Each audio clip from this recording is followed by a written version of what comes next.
Hello, and welcome to The Base, Big and Small Screens. This week I'd like to talk to you about Doctor Strange. That's right, the newest Marvel movie. It's actually been out for a little while.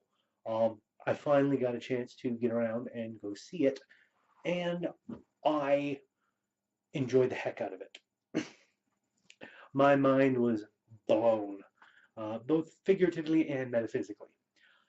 For those of you who don't know, and I can't imagine that there's many of you that don't, Doctor Strange is the Sorcerer Supreme of the Marvel Universe. While everyone else is dealing with aliens and superheroes and whatnot, Doctor Strange has always been the the front line of defense against the more mystical threats, um, magical and whatnot. So it's very interesting to finally see that put up on the big screen, and with Benedict Cumberbatch, no less, in the lead role as Dr. Stephen Strange, a brilliant neurosurgeon who has an accident and loses his ability because his hands get severe nerve damage, so he can't operate anymore, and he tries to heal himself, heal his hands, by seeking out uh, more experimental therapies, such as mysticism. And that's where he runs into the Ancient One, who starts teaching him all about magic and whatnot. And the movie progresses from there. And there's all kinds of fun stuff. Uh, the really interesting thing is how they've managed to go and take such bizarre concepts and weave them into this. They've gone and thrown in a mirror universe, an astral realm. Uh, they had the real world with time stopped and time moving backwards, which is really interesting, and all kinds of fun little things like that. Um, and while there is a lot of seriousness in this movie, it deals with some pretty heavy metaphysical subjects and whatnot in terms of power, where it comes from, do the ends justify the means, and so on, as well as Doctor Strange um, trying to come to grips with the fact that he has to perhaps kill, which is something that his character ends up bringing up. That he was a doctor, he swore to do no harm, even though he just killed a man. It's a pretty heavy pivotal point in the narrative of the story, and the visuals are amazing and stunning. Just bizarre uh, LSD trip through quite a lot of stuff, and it's really neat and interesting. And then you've got the big bad guy Dormammu, who's anyone who knows the comic will know that name. Uh, Interesting, really interesting. And he's got his magnificent cloak that ends up protecting him quite a bit in this particular thing. Uh, but despite all the seriousness in it, there's a lot of little moments of humor that really kind of bring it back down.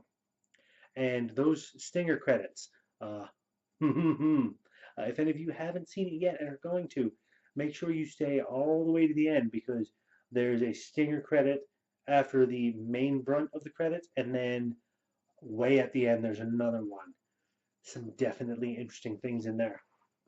Now, I know I mentioned in a previous video about Tilda Swinton being the Ancient One in this one, and how there's this whole thing about whitewashing um, that's been popping up in recent with this movie, with the Ghost in the Shell movie, and I can understand it.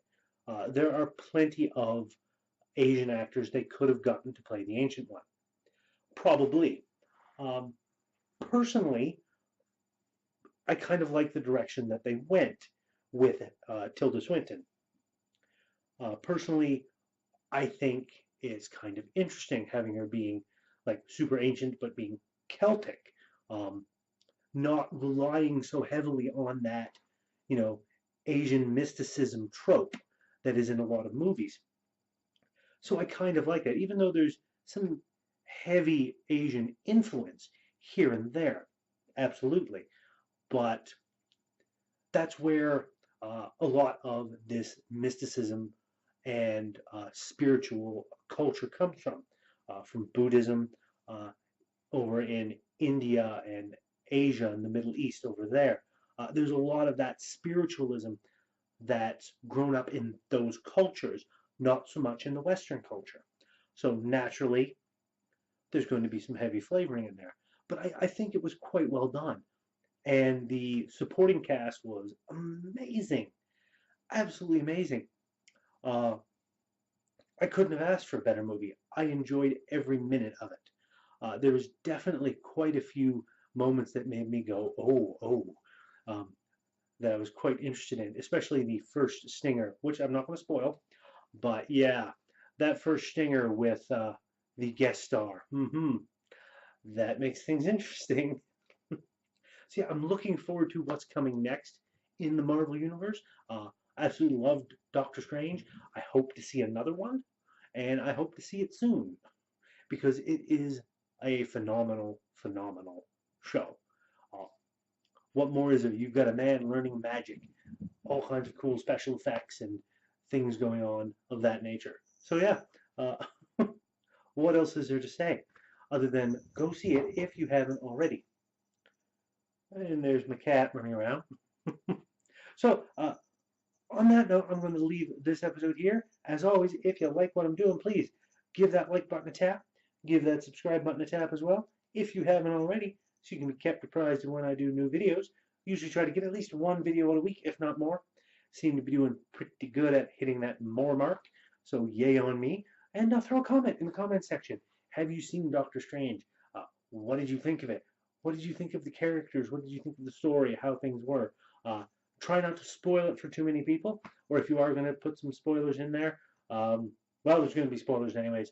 Uh, so comments are more or less free game. So be warned, people. Be warned. And until next time, my friends, check out Doctor Strange because you might like it. And I'll see you next time.